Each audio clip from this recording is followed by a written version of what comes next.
Hello friends, I'm Professor Filip Kovacevic, and this is the 7th edition of the Russian newspaper's Monitor.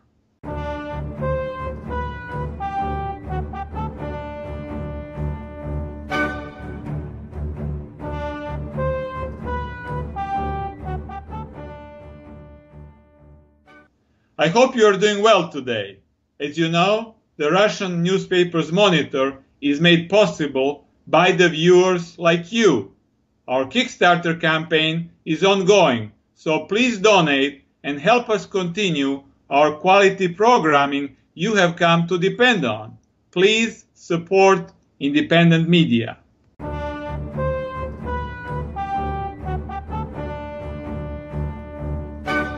Just like every week, I've collected some interesting stories from the Russian newspapers for you. Let's begin, as we typically do, with the Rossiyskaya Gazeta, the Russian government-owned newspaper, the edition for November 16, 2016. In the upper left corner of the front page, we see the black and white photographs of the Russian President Vladimir Putin and the US President-elect Donald Trump holding the phone receivers. The title of the article is "And the Other Things Will Be Talked About at the Meeting," with the subtitle, "Putin and Trump Had Their First Phone Conversation." The article explains that on the night of November 14th, there was a phone conversation between Putin and Trump. Both Putin and Trump said that they were ready to work together actively, which was not something that Hillary Clinton could say to Putin had she gotten elected. Most significantly, Putin and Trump agreed that they would combine their efforts to fight against what they consider to be the common enemy, terrorism and extremism, and that therefore there is plenty of space for cooperation.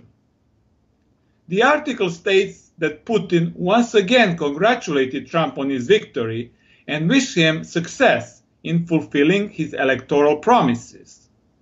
Putin also said that he would be willing to engage in a strategic dialogue with the United States on the basis of the following principles: equality, mutual respect, and non-interference in internal domestic matters. The article reports that both Putin and Trump agreed that the current state of relations between Russia and the United States were unsatisfactory. They promised to work on their normalization and renew cooperation in many different fields. It is also significant that Putin and Trump talked about the economic ties between Russia and the United States and how to rebuild them.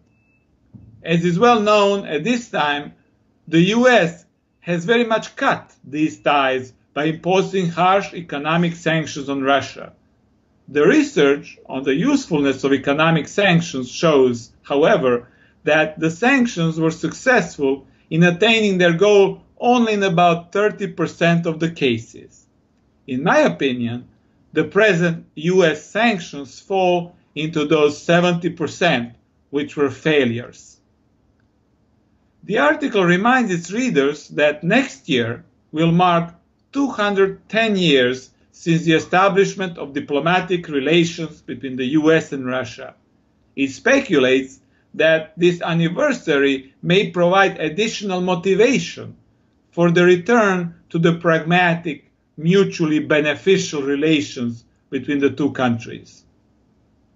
In my opinion, this article in the government-owned newspaper shows that Russia expects from the new United States presidential administration a positive change in relations. The Russians are focusing on the areas of possible collaboration and are willing to extend their hand to Donald Trump. We have to see whether Trump will reciprocate. I'm sure that we won't have to wait for too long to find out. However, I can already say right now that Trump will face a tremendous opposition from the so-called foreign policy establishment in both Democrat and Republican political parties, and also from the members of the US Congress, where many anti-Russian lobbyists have operated for years. Of course, much will depend on the persons Trump chooses to head the key departments of the government. The Washington foreign policy establishment, including the think tanks such as the CFR and the Atlantic Council, will try to impose their favorite candidates on Trump. If Trump turns to them for staff and advice, not much will change, and many in the United States, Russia, Europe, and all over the world will be disappointed. The world might be back on the brink of a nuclear war.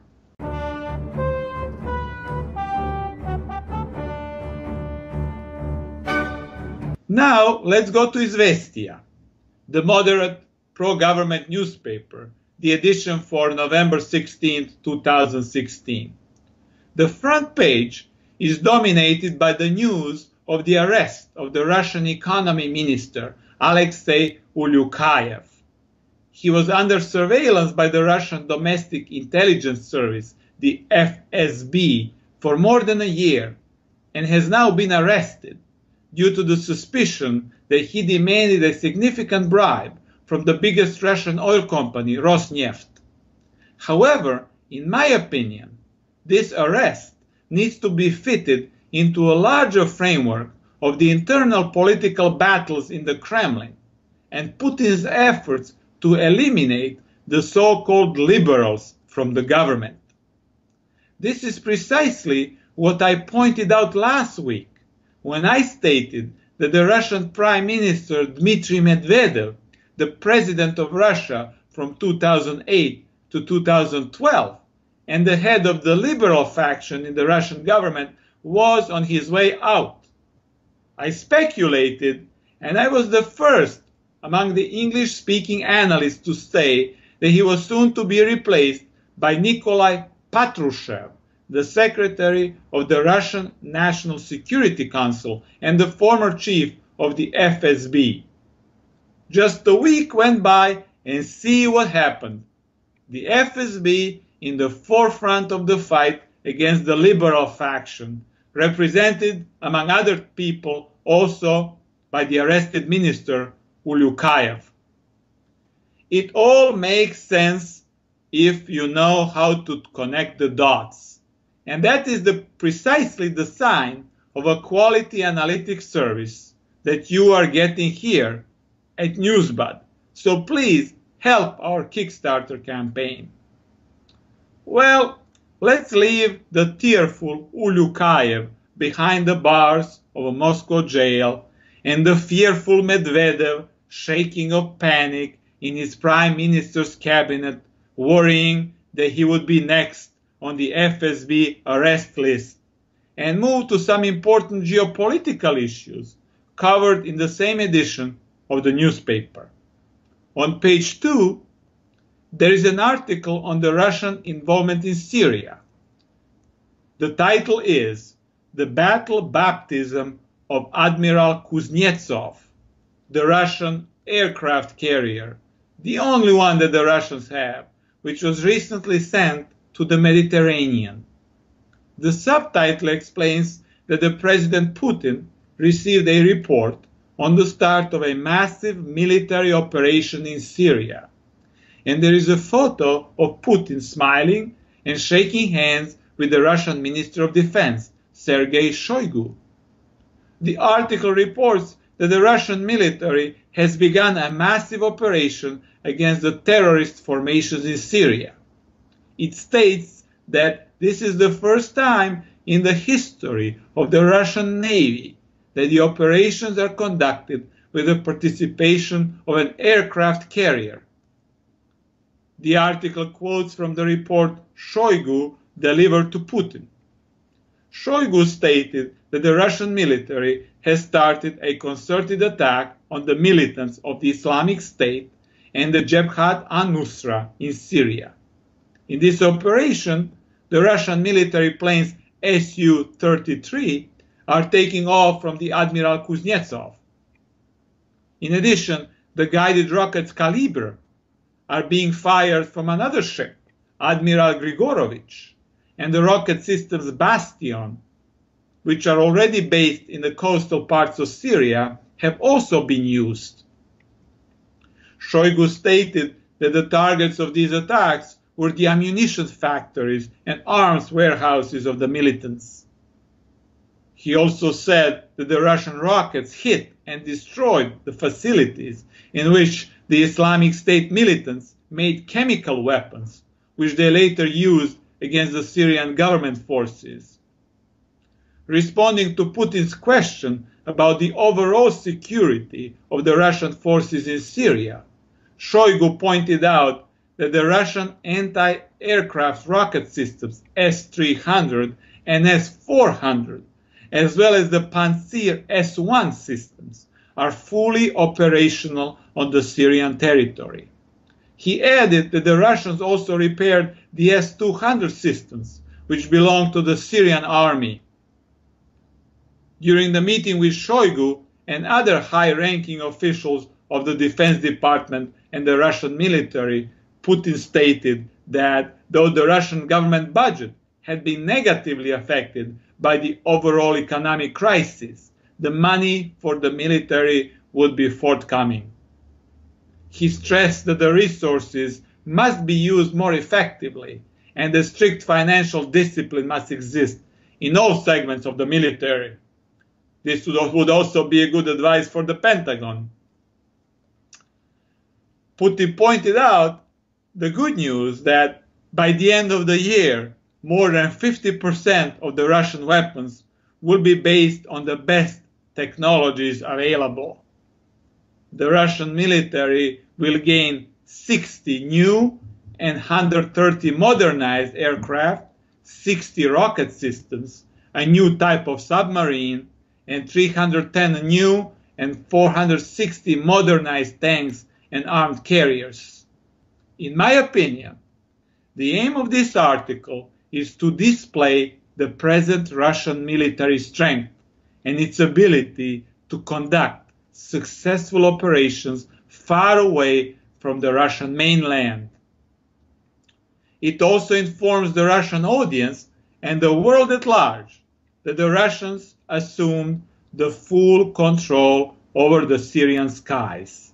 And so any attempt to establish a no-fly zone by the United States and NATO without the Russian and Syrian government permission is doomed to failure. In other words, Syria has been definitively lost by the West. A particularly heavy defeat has been suffered by the leadership of the Western intelligence agencies, which wanted to overthrow and replace the government of Bashar al-Assad, the foremost among them being the Saudi-connected CIA director John Brennan.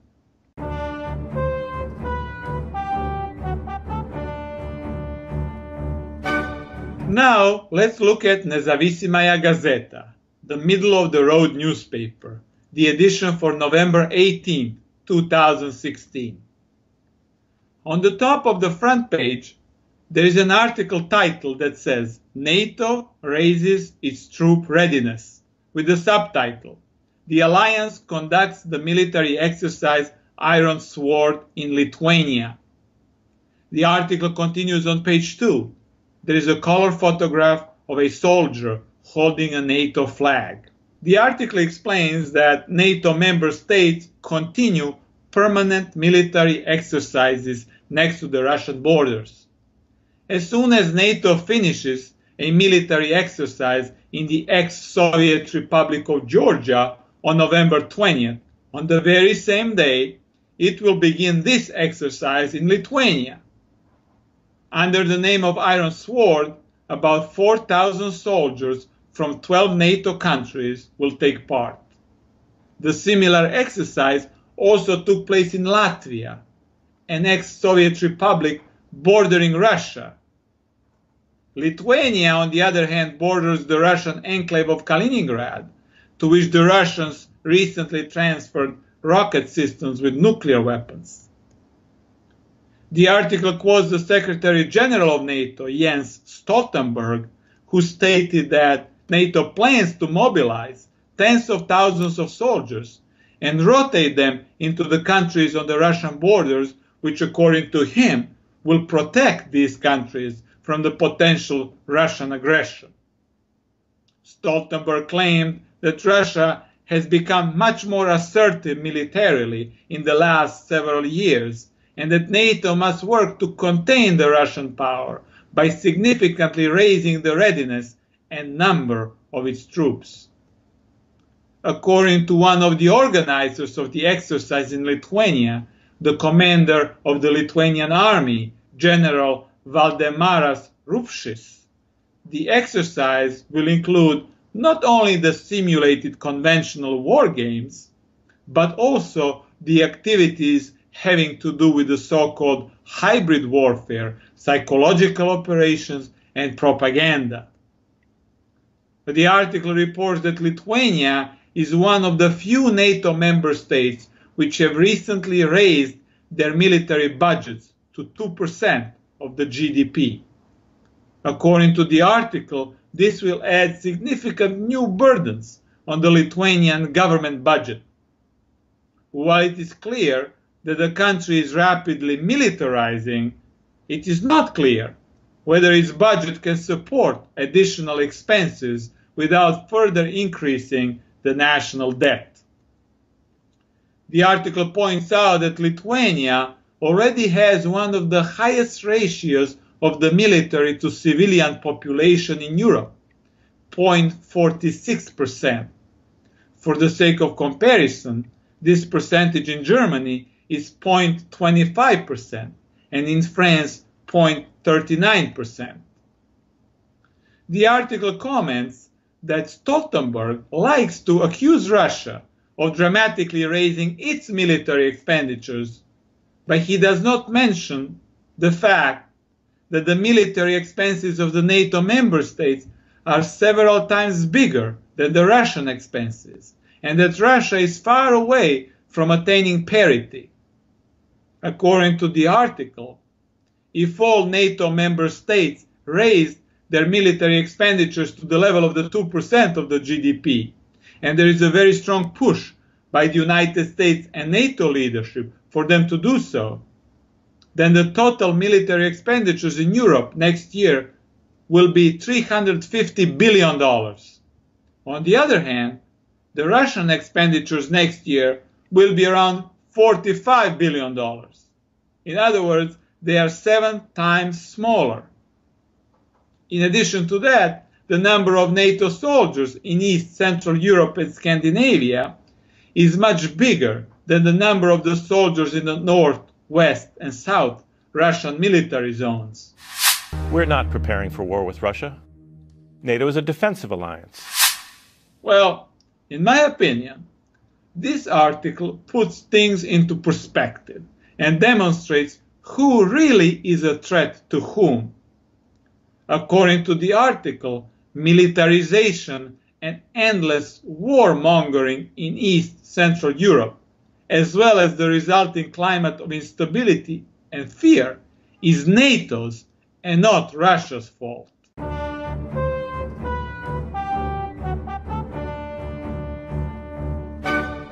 Now we go to the newspaper Pravda, which is the newspaper of the biggest Russian opposition party, the Communist Party. Let's look at the edition for November 17, 2016.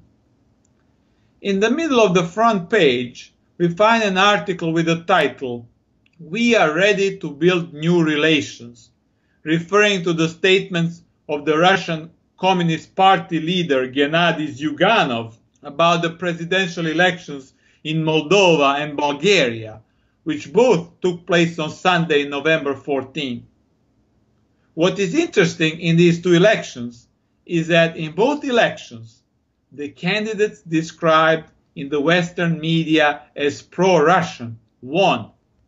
In Moldova, the president became Igor Dodon. According to the article, the communist leader Zyuganov already talked to Dodon and was encouraged by their conversation. it appears that Moldova, which is one of the former Soviet republics, will from now on build more positive political and economic ties with Russia than was the case in the recent past. The similar situation is also taking place in Bulgaria, which is a member of both the European Union and NATO. The person who became the new Bulgarian president, the former general Rumen Radev, called for the lifting of economic sanctions against Russia during the election campaign. He defeated a pro-NATO candidate, Tsetka Sacheva, and his victory can no doubt be seen as another defeat of the aggressive NATO policies in Eastern Europe. Radev's victory has already had severe political repercussions in Bulgaria because it led to the resignation of the current government of Boyko Borisov and new parliamentary elections in the coming months. It is important to note that it was precisely the Borisov government which, under the pressure from the United States and NATO, killed the prospects of the so-called South Stream, the pipeline project which was supposed to bring the Russian natural gas into East and Central Europe.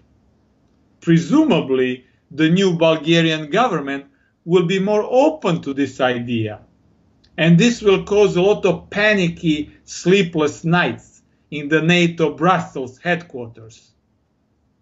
All of this, of course, is well known to Zyuganov, and this is why this article in Pravda begins and ends on such a promising, positive note.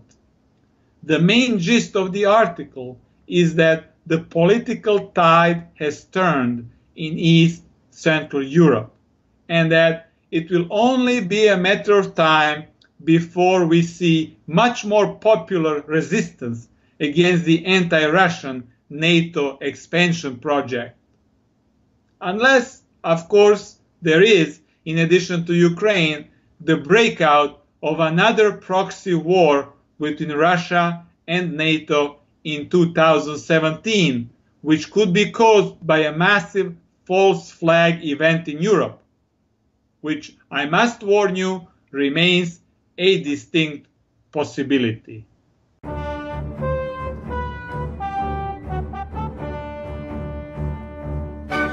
And lastly, this week, we will also take a look at the Russian semi-tabloid press. Let's take a look at the front page of Argumenti I Fatti, which is the weekly newspaper with the largest circulation in Russia, and the edition for November 16, 2016. On the front page, there is a photo montage of a bear and an elephant with a Trump-like toupee, with the Russian and US flags in the background. The heading below the photo montage is the question, did we make up with America? The heading refers to page 2, where there is a reader's question, which I will translate for you in its entirety. Here it is. Having found out about the triumph of Donald Trump in the US presidential elections, somebody called it the morning of hope for Russia and the world, while the Russian parliamentary deputies applauded. Are we making a judgment that is too hasty? The question is answered by Fyodor Lukyanov, the main editor of the magazine called Russia in Global Politics. Lukyanov says that to hear the applause for Trump in the Russian parliament was a bit humiliating, because that is not the way that a great power should react to election results in some other country. He also sees no reason for the euphoria. According to him, the relations between the United States and the Soviet Union, and now Russia, since the 1950s have followed a strictly predictable path. First tensions, then relaxation, or the period of escalation followed by the period of de-escalation, and so on. Lukyanov believes that Trump will focus more on domestic matters and have less time and resources to devote to the regime change in Russia. However, he states that this attitude toward Russia has already become evident even under Obama. According to Lukyanov, Trump never said that he liked Putin, but only that Putin is strong and that Obama is weak. Trump also said that Putin does not respect Obama, but will respect him. Lukyanov concludes that such comments are not enough to be able to tell whether Trump will in fact be a friend of Russia. In my opinion, it is interesting to see that there is a lot of skepticism in the Russian semi-tabloid press about Trump and the possible change of attitude toward Russia by the United States. This implies that the shapers of public opinion in Russia, who use the tabloid press as a way to influence the hearts and minds of the Russian people, have still not decided whether they truly want to support the lessening of political tensions between Russia and the United States. In other words, if your country has difficult internal problems to deal with, the easiest political thing to do is to distract people's attention by referring to the imagined or real enemies outside the country. The corrupt, warmongering US establishment fits the role of the real enemy perfectly. However, if you tell the people that now you have a friend in the White House, you lose the powerful political weapon of manipulation with fear and resentment. And in my opinion, neither the Russian nor the US political elites have made the decision to pursue the policy of détente. And this decision may not be made anytime soon.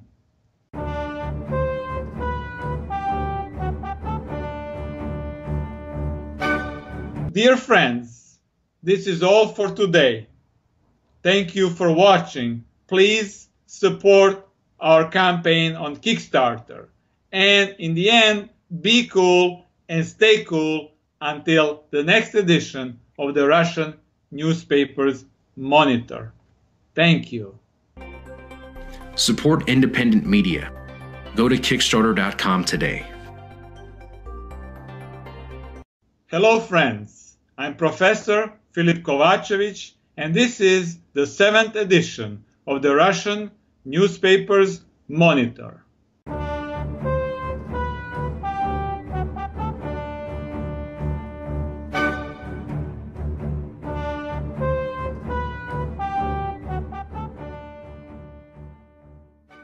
I hope you are doing well today. As you know, the Russian newspapers Monitor is made possible by the viewers like you.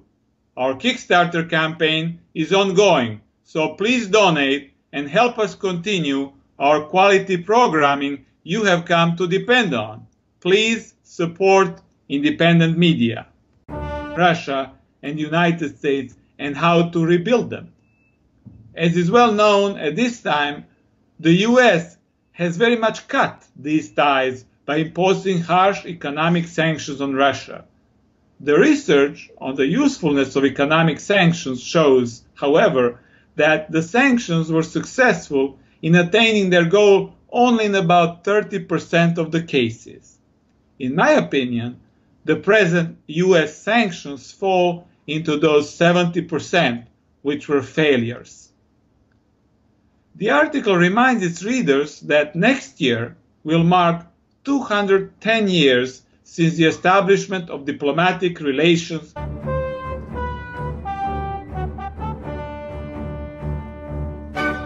Just like every week, I've collected some interesting stories from the Russian newspapers for you. Let's begin, as we typically do, with the Rossiyskaya Gazeta, the Russian government-owned newspaper, the edition for November 16, 2016. In the upper left corner of the front page, we see the black and white photographs of the Russian President Vladimir Putin and the US President-elect Donald Trump holding the phone receivers. The title of the article is, "And the other things will be talked about at the meeting," with the subtitle, "Putin and Xi success in fulfilling his electoral promises." Putin also said that he would be willing to engage in a strategic dialogue with the United States on the basis of the following principles: equality, mutual respect, and non-interference in internal domestic matters. The article reports that both Putin and Trump agreed that the current state of relations between Russia and the United States were unsatisfactory. They promised to work on their normalization and renew cooperation in many different fields. It is also significant that Putin and Trump talked about the economic ties between Trump had their first phone conversation. The article explains that on the night of November 14th, there was a phone conversation between Putin and Trump. Both Putin and Trump said that they were ready to work together actively, which was not something that Hillary Clinton could say to Putin had she gotten elected. Most significantly, Putin and Trump agreed that they would combine their efforts to fight against what they consider to be the common enemy, terrorism and extremism, and that therefore there is plenty of space for cooperation. The article states that Putin once again congratulated Trump on his victory and wished